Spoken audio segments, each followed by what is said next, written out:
बिस्मिल्लाहिर्रहमानिर्रहीम, अस्सलाम वालेकुम।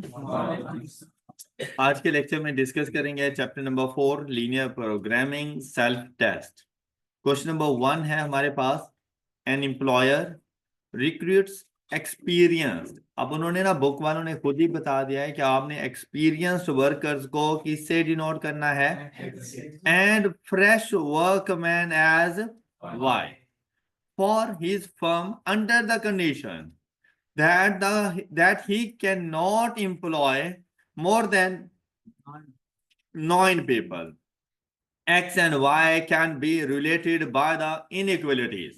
अब देखिए, उन्होंने ना कोई और कंडीशन नहीं लगाई कि उसमें से फ्रेश कितने होने चाहिए, उनमें से एक्सपीरियंस कितने होने चाहिए, ऐसी कोई बात नहीं थी। सिर्फ हमें यह बताया गया कि आप जितने भी वर्कर्स रखें वो 9 से ज्यादा नहीं होने चाहिए। तो अब इसके लिए हमारे पास इनइक्वलिटी क्या बनेगी, एक्स प्लस वाई।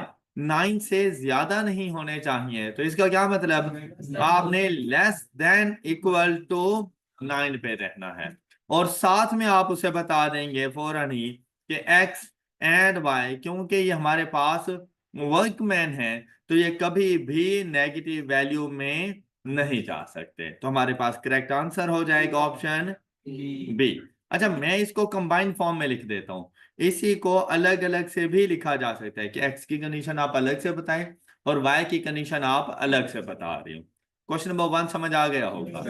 1 का सेकंड पार्ट देखें, कहते हैं on the average an experienced person does 5 units of work while a fresh recruit does 3 units of work daily, and the employer has to maintain an output of at least 30 units of work per day. The situation can be expressed as, अब देखें हमारे पास जो experience हैं वो कितना काम करते हैं, 5 यूनिट्स। तो इसके लिए बनेगा 5, और एक्सपीरियंस को हम किससे डिनोट कर रहे हैं, प्लस जो फ्रेश है वो कितना काम करते हैं, और फ्रेश को हम लोग डिनोट कर रहे हैं वाई से। और साथ में कंडीशन है एट लीस्ट 30, कम से कम 30 यूनिट्स बनने चाहिए, अदरवाइज इससे ज्यादा।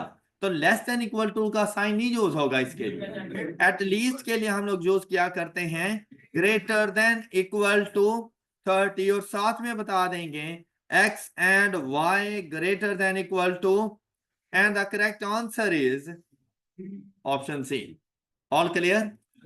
अच्छा, फर्स्ट के थर्ड और फोर्थ पॉइंट को आप लोगों ने स्किप कर देना है और आपने चले जाना है 4.2 पर। ऑलराइट।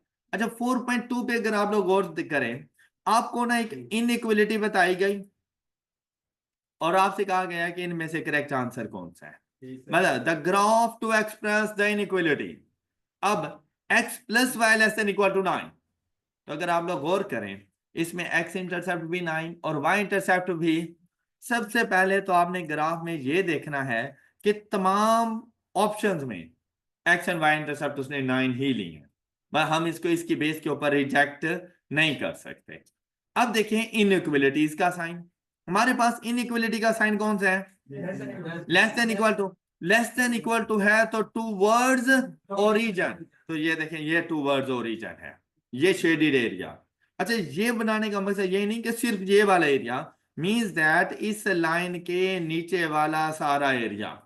तो लेस देन यही तो बताता है कि टू वर्ड्स ओरिजिन जाना है, तो इसके लिए लेस देन इक्वल टू, तो हम लोग इसको टिक कर देंगे।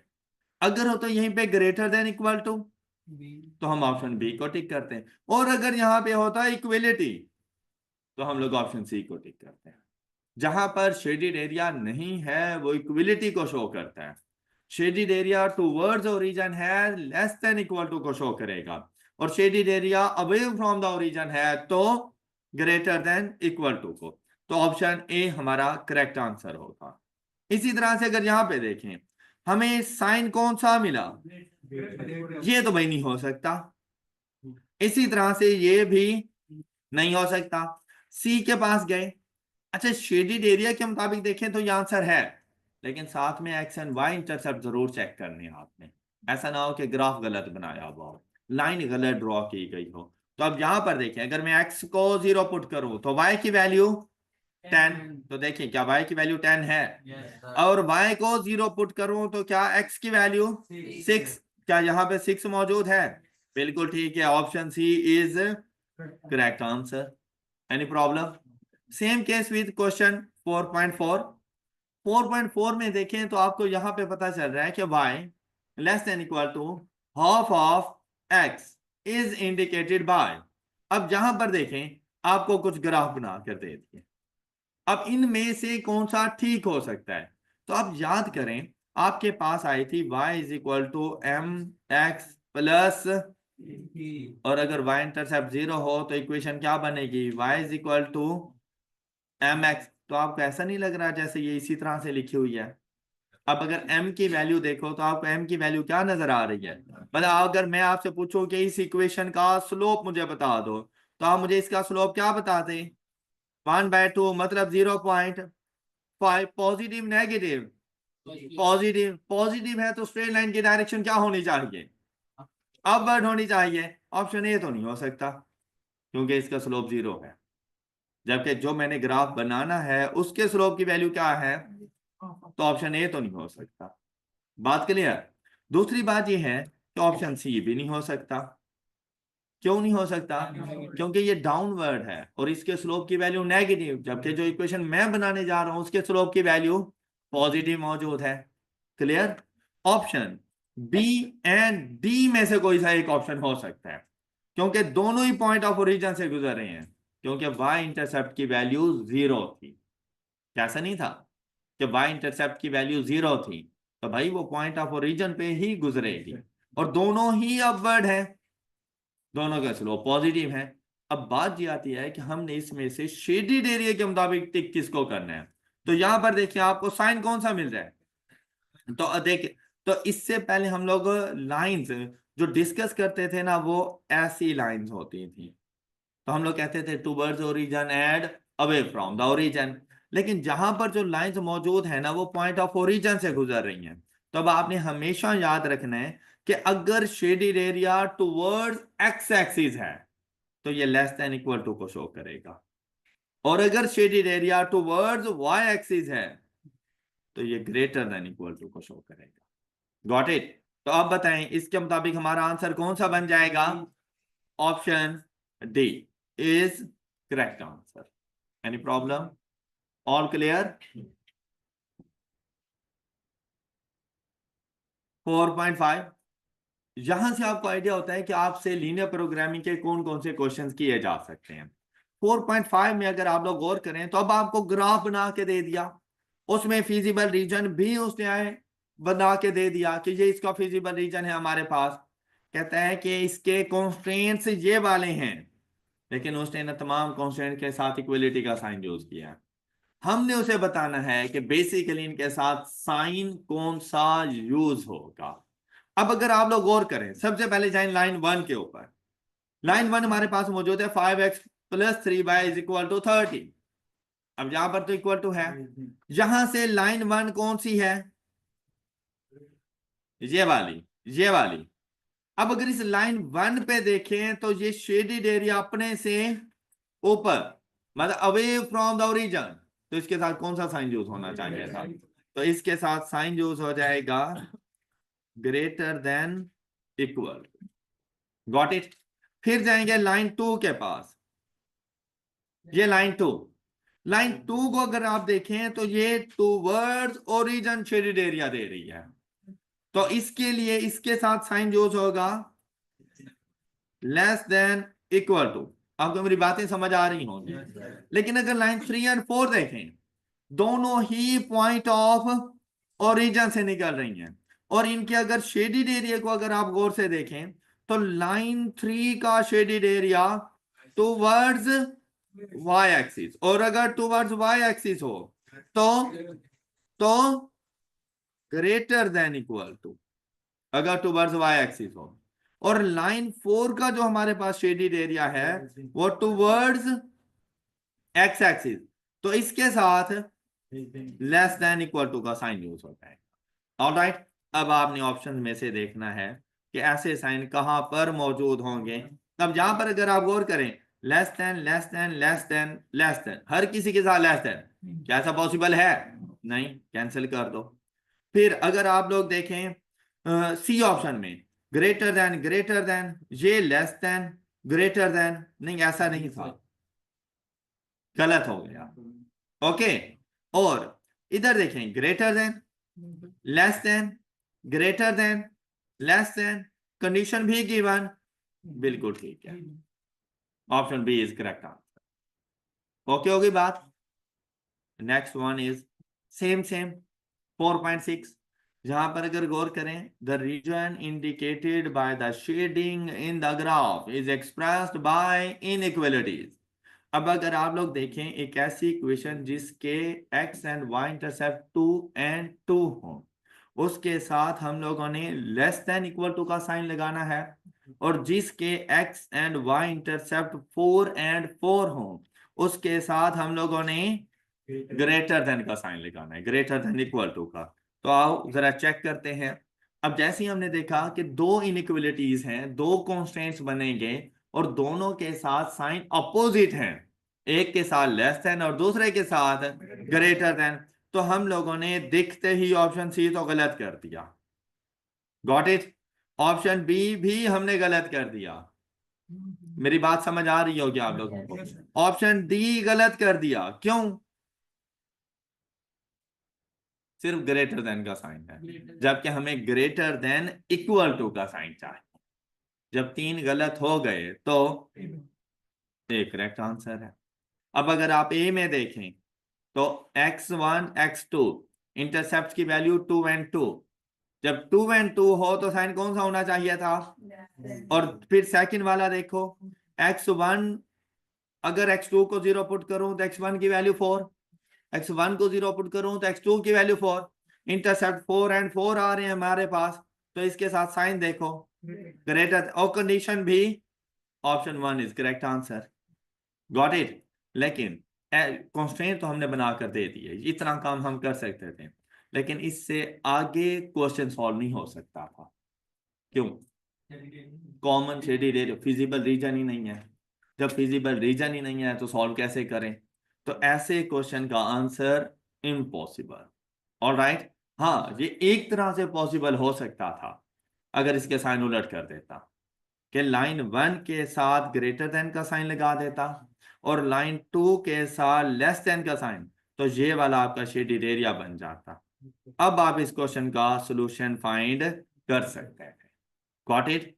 अगर ये इस किस्म का शेडेड एरिया हो जैसे क्वेश्चन में गिवन है, तो ऐसी सिचुएशन में सॉल्यूशन शेडेड एरिया ही नहीं है। क्लियर हो गई बात?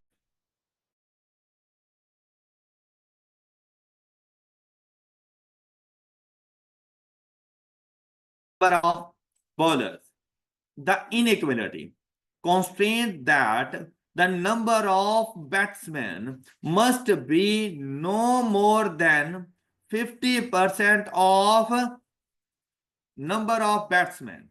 तो नंबर ऑफ बैट्समैन को किससे डिनोट कर रहे हैं? नो मोर देन, मतलब ज्यादा नहीं होने चाहिए, कम हो। किससे? No more than 50% of total players. और टोटल प्लेयर्स क्या है हमारे पास?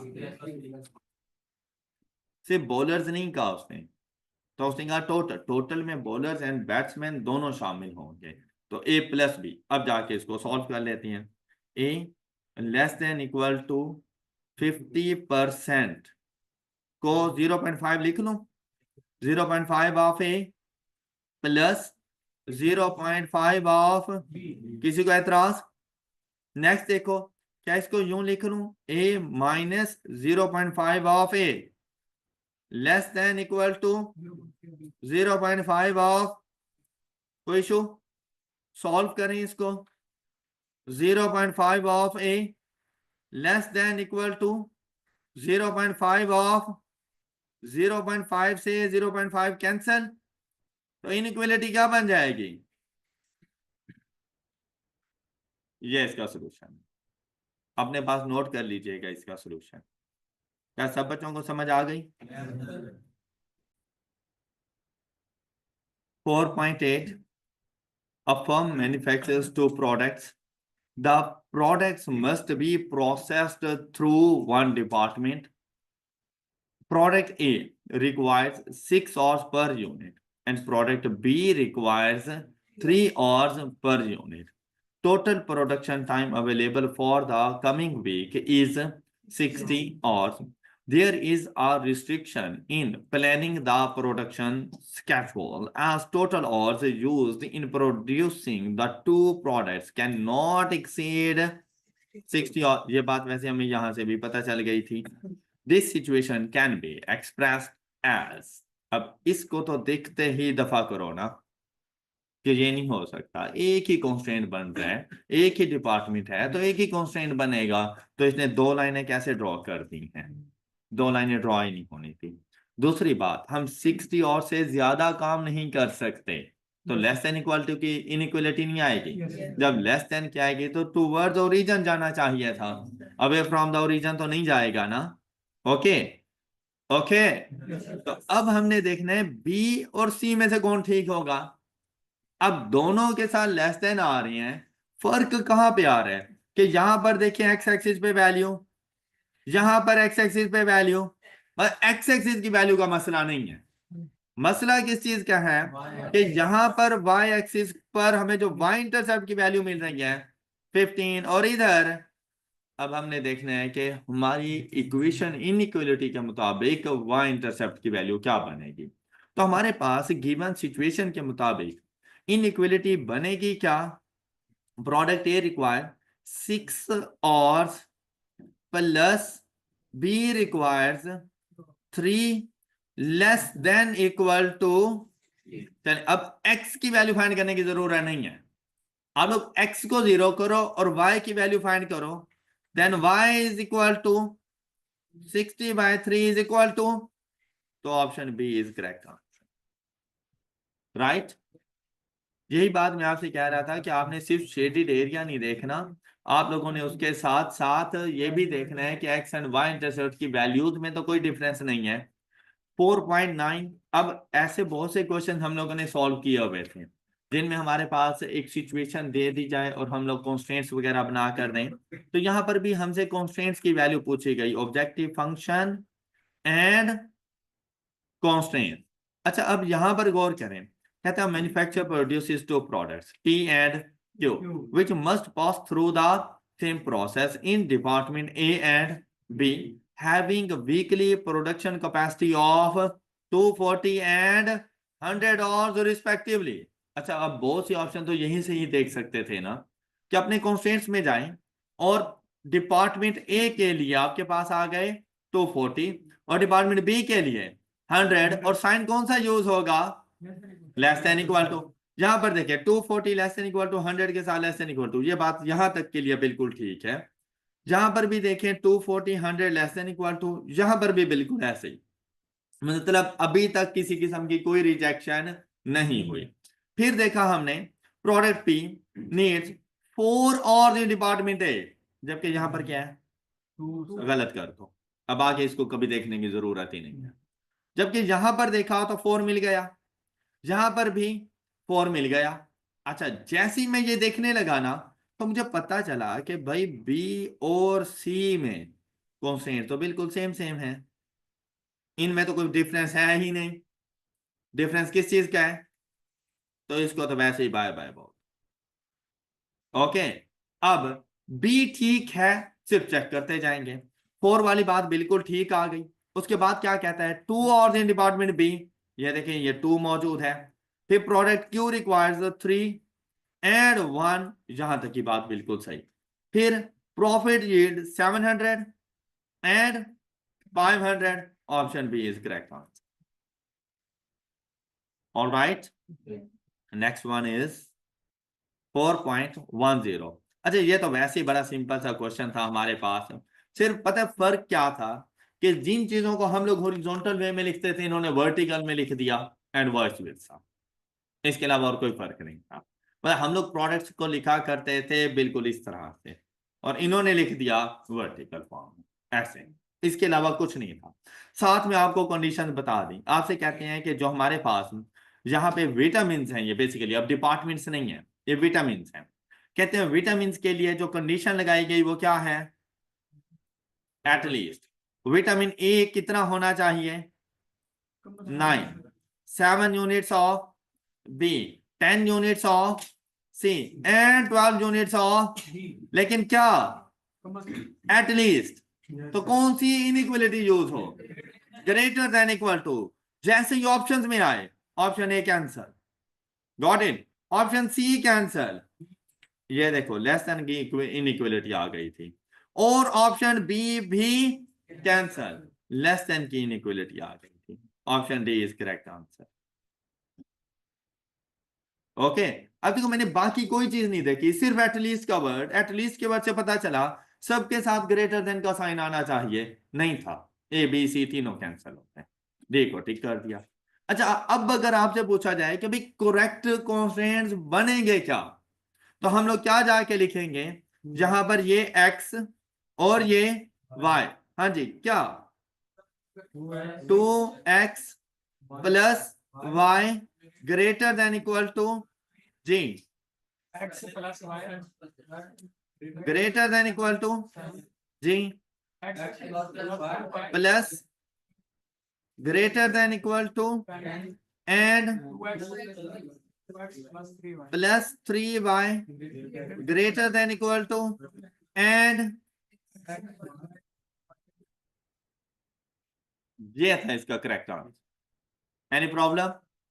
The next one is graph of 4 equations are drawn below, हाँ जी ये लाइन 1 2 3 4, और अगर फिजिबल रीजन देखें अवे फ्रॉम द ओरिजिन, और तमाम के लिए इसे कहा जाता है अनबाउंडेड फिजिबल रीजन, और जब ये आ गया तो हर किसी के साथ ग्रेटर देन इक्वल टू की इनइक्वलिटी यूज हो जाएगी, तो जैसे ही ऑप्शन में गए, option A cancel, less than का साइन पहला ही नजर आ गया कैंसिल, बी को कैंसिल कर दिया, सी को भी, option D is correct, and the correct answer is this, ये जो इधर बना लिया ये इसका करेक्ट आंसर है, और एंड पे लिख देंगे x and y greater than equal to, ये इसका करेक्ट आंसर था। Any problem? नेक्स्ट देखें, अब आपको कॉन्स्टेंट्स बताए, साथ में इनइक्वलिटीज भी हैं, और हमने इसमें से बताना है कि आंसर कौन सा ठीक होगा। आपने गौर करना है, लाइन 1 के साथ कौन सी इनइक्वलिटी, लाइन 2 के साथ, लाइन 3 के साथ, ऐसा लग रहा है जैसे अनबाउंडेड फिजिबल रीजन बनने वाला है, लेकिन जैसे ही लाइन 4 के पास गए ये नहीं हो सकता, ये सी भी नहीं हो सकता, सी उस टाइम पर होता है जब सबके साथ लेस देन का साइन, बी उस टाइम पर होता है जब सबके साथ ग्रेटर देन का साइन, तो अगर ऑप्शन ए को देखो, लाइन 1 2 3 के लिए ये ग्रेटर देन है, लेकिन लाइन 4 के लिए लेस देन है, option A is correct answer. Clear? जी नेक्स्ट, ये तो बड़ा सिंपल सा क्वेश्चन है, दिखते ही सॉल्यूशन मिल जाता है, मतलब टैबुलेशन के फॉर्म में आया, तो अब क्या है, प्रोडक्ट ए को हमने क्या देना है x1, अब वो x एंड y नहीं यूज कर रहा, वो कर रहा है x1 एंड, आपने भी यही कुछ कर देना है, दोनों के दरमियान, और ये है अवेलेबल टाइम, अवेलेबल टाइम होता है मैक्सिमम, तो साइन कौन से आ जाएंगे, बस ये सॉल्यूशन तैयार हो गया, एंड पे x1 and x2 greater than equal to 0, सबके साथ लेस देन का साइन आएगा, तो ऐसी ए तो नहीं हो सकता, कंडीशन नहीं है नीचे, ओके, बी नहीं हो सकता क्योंकि ग्रेटर देन का साइन यूज कर रहे हैं, सी को देखें हर किसी के साथ लेस देन का साइन कंडीशन भी given, option C is correct answer. Done, बस अब इतने से ये क्वेश्चंस हैं आप लोगों के लीनियर प्रोग्रामिंग के, क्या इजी नहीं है ये? 4.14 फर्स्ट लाइन के साथ लेस देन, सेकंड के साथ, थर्ड के साथ, कंडीशन ये, तो किसने टिक हो जाना है, ऑप्शन बी, ए एंड सी दिखते ही कैंसिल हो जाएंगे, okay, Yes, sir. Next one is less than है, यहां पर लेस देन, और यहां पर बी नहीं हो सकता। ओके, और सी तो वैसे ही नहीं हो सकता भाई, दो फिजिबल रीजन नहीं बन सकते, इन्हें दो बनाए हुए हैं, दो नहीं बन सकते, तो बी और सी तो कैंसिल हो गए।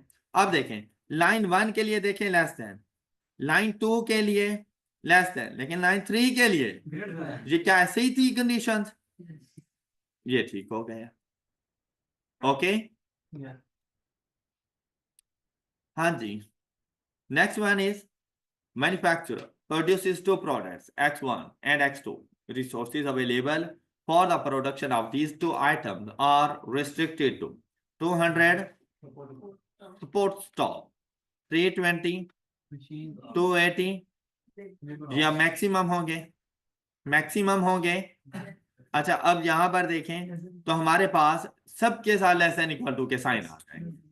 फिर वो क्या कहते हैं, X1 requires for its production one support staff, ये देखो ये 1 है, इसके साथ भी 1 और इसके साथ भी, ठीक है, 1 मशीन, और अब मशीन आर के लिए कॉन्स्टेंट चेंज हो जाएगा, ये 1 है, लेकिन इसके साथ अब इसको दोबारा चेक करने की जरूरत नहीं है, और इसके साथ 1। मेरी बात समझ आ रही है? और अगर अब गौर करो तो इसमें और इसमें कोई फर्क नहीं है सिवाय कंडीशन के, ऑप्शन सी को बाय बाय। अब ऑप्शन ए सिर्फ चेक कर लेंगे। नेक्स्ट, 2 ऑर्स, हमारे पास 1 मशीन ऑर्स एंड 2 लेबर ऑर्स, ये 2 लेबर और आ गए। सेकंड प्रोडक्ट के पास गए, 1 स्पोर्ट स्टॉक मौजूद है इसका, 2 मशीन और इसके मौजूद हैं, 0.8 लेबर और इसके मौजूद है, ये 200, 320 एंड 280 लेस देन के साइन के साथ कंडीशन भी गिवन, और साथ में कहता है 200 का प्रॉफिट आपको हो रहा है और 300 का, तो 300x एंड 200y, बिल्कुल सही बात है, option A is correct. Done, none of these का ऑप्शन हो तो एक मरतबा जरूर चेक कर लेना पूरा क्वेश्चन, जैसे मैंने अभी चेक किया, बस इसी तरह से। नेक्स्ट वन इज, ये वो क्वेश्चन है जो मैंने अपने नोट्स में प्रीवियस लेक्चर में आपको सॉल्व करवा दिया था, तो ये आप लोग इंशाल्लाह कर लेंगे, हो जाएगा ना? अच्छा इसमें हमारे पास जो आंसर आएगा, ये देखें भाई, ग्रेटर देन के साथ तो कुछ भी नहीं था, लेस देन के साथ ही थे, ये भी गलत, ये भी गलत, ये भी गलत, ये सही, ये इसका सोल्यूशन मिल गया हमें। Okay, company produces 2 products A and B. Production of A will be at least 5 times the production of B. The situation can be expressed as, हाँ जी, A production of A will be 5 times, will be at least 5 times the production of, तो A greater than equal to 5B, ये वाला answer आ जाएगा। फिर देखें, manufacturer produces 2 products A and B, each unit of A requires 3 kilograms of raw material, 2 labor hours, whereas each unit of B requires 2 kilograms of raw material and 2 labor hours. Total raw material available is 200, whereas total labor or available is 150. The situation can be expressed as, हाँ जी, अब इसके लिए हमारे पास देखिए, ये total है तो less than के साइन के साथ आएंगे, यहाँ पर ये ग्रेटर देन का साइन आ गया, गलत कर दो, जब पहले ही मतलब गलत कर रहे, आगे चेक करने की जरूरत ही नहीं है। ये लेस देन है, ये देखो ये वाले भी गलत हो गए, ये बात क्लियर? अच्छा अब यहां पर देखें तो आपके पास रॉ मटेरियल के लिए कितनी वैल्यू आ रही है और लेबर के लिए 150, ये 150 यहाँ पे लिख रहा है और 200 उलट कर रहा है, इसको गलत हो गया, option B is correct answer. Done, इस तरह से एमसीक्यूज को हमेशा सॉल्व किया जाता है, मतलब हर एमसीक्यूज के लिए प्रॉपर सॉल्यूशन जरूरी नहीं है, हर एमसीक्यूज को सॉल्व करने के लिए बस आपका समझदार होना जरूरी है, बस, और वो आप चले जो जैसे उसने वैसा बोल दी है, अब मैं क्या कहूं, मेरी नजर में तो और भी बहुत कुछ है। Inequalities. X greater than equal to 0 and Y greater than equal to 0 suggest that feasible region will be in बड़ा मुश्किल क्वेश्चन था ये वाला। Which of the following value of X and Y does not satisfy the inequality? हाँ जी, अब ऐसी situation में ना आपने जाकर वैल्यूज को पुट कर देना था और ऐसा पॉइंट बताना है जो इसको सेटिस्फाई ना कर दे। बस आप देखें 1 and 1 पुट करो तो 2 into 1 plus 3 into 1 is equal to 5. 5 is less than equal to 6. बात सही है, बात ठीक है, तो इसको टिक नहीं कर। ओके, और हमने गलत वाला बताना है। ठीक है, जो पहले से ठीक है उसको टिक नहीं करना, उसको ठीक नहीं करना, जो गलत होगा हमने उसको ठीक करना है। ओके, 0 and 1, 0 and 1 पुट करूं तो आंसर आ जाएगा 3 which is less than equal to 6, तो ये भी बात ठीक है। आगे चलते हैं 3 and 1, 2 into 3 is equal to 6 plus 3 into 1 is equal to 3 is equal to 9. Is 9 less than equal to 6? No, ये बात गलत है, इसको ठीक करने की जरूरत है। ओके, ये इस तरह से इस क्वेश्चन ने सॉल्व होगा। Any problem? A machine can work up to 16 hours per day. Up to 16 hours per day. सी नहीं हो सकता। ओके, तो जब अप टू था तो बी भी नहीं हो सकता। ग्रेटर देन इक्वल टू नहीं है, लेस देन इक्वल टू का साइन आएगा, तो ये आ गया। 4 hours to produce 1 unit of A and 8 hours to produce 1 unit of B. The information can be expressed as A. Clear? Which of the following constraints will have feasible region with coordinates 2 and 3? तो जाके check कर लो 2 and 3 को, जो इसके मुताबिक आएगा वो उसके फिजिबल रीजन में पहुंच जाएगा इन इट। तो देखें 10 into 2 plus 5 into 3, ये हमारे 10 into 2 20 plus 5 into 3 is equal to 15 is equal to 35 less than equal to 40। तो ये बात अभी सच हो रही है। क्या कहते हैं? will have a feasible region with coordinates in it, ये आ जाएगा 10 into 2 plus 5 into 3 is equal to less than equal to 30। No, बात गलत हो गई। इसी तरह से 35 लेस देन इक्वल टू 10 गलत हो गई, 35 लेस देन इक्वल टू 20 गलत हो गई, तो ठीक कौन सी है? ये हमारे लिए भी यही ठीक है, फिर जो दूसरों के लिए ठीक है। ओके, नेक्स्ट वन इज जी, क्या बताना है? कॉन्स्टेंट्स, बस बात खत्म है। ये देखो ये कॉन्स्टेंट्स आ गए। अब वो ए एंड बी बता रहे हैं, तो इसको ए कर दो, इसको बी, दोनों के दरमियान plus total available kilograms less than equal to, तो दोनों के साथ लेस देन इक्वल टू के साइन आ जाएंगे और आंसर क्या बनेगा? 2a plus 3b less than equal to 120 and 4a plus 6b less than equal to 360। ऐसे ही है, तो ये ठीक आंसर है। Maximum number of constraints while solving a business problem using linear programming. Feasible region is which satisfy all given conditions। शाबाश, बिल्कुल ऐसा ही है।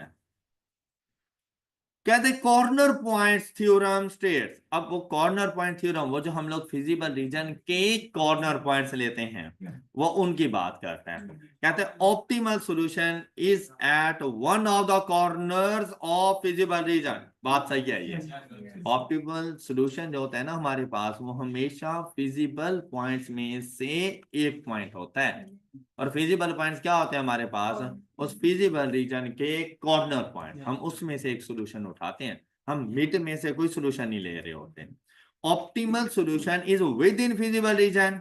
No, profit is maximum at all corner points of the feasible region. नहीं, optimal solution पे profit maximum होता है।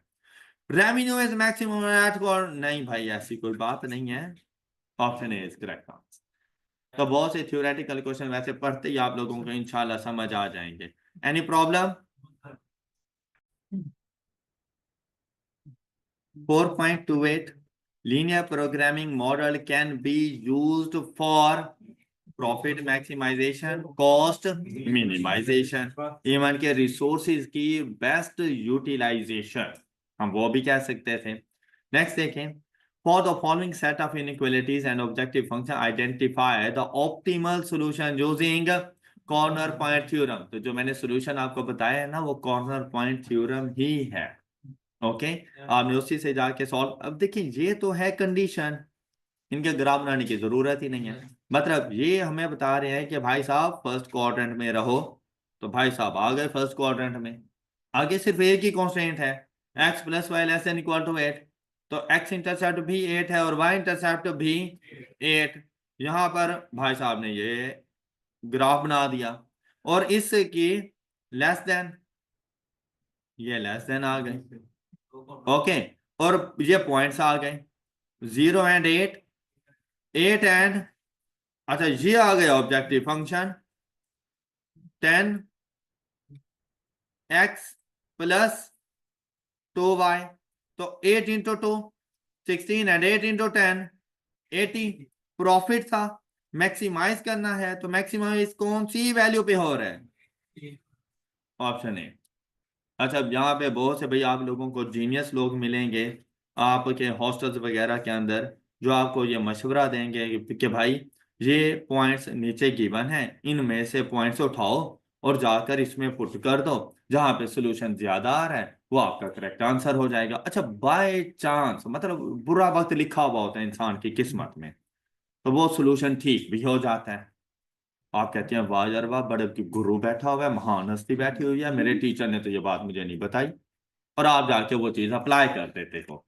और वहां पे जो पेपर बनाने वाला था वो था मेरा भाई, और उसने एक ऑप्शन यहाँ पे आके रख दिया। सपोज कि उसने ऑप्शन यहाँ पे रख दिया 5 एंड सपोज चले 10 कर दो, नहीं 20 कर दो, 5 एंड 20, या अगर यहाँ पर अभी भी ये कम हो जाएगा, इसको चलो 15 कर दो, 15 एंड 20 कर दो। जैसे ही आप जाके पुट करोगे तो 10 इंटू 15 प्लस 2 इंटू 20, तो आंसर आपके पास कितना आ रहा है?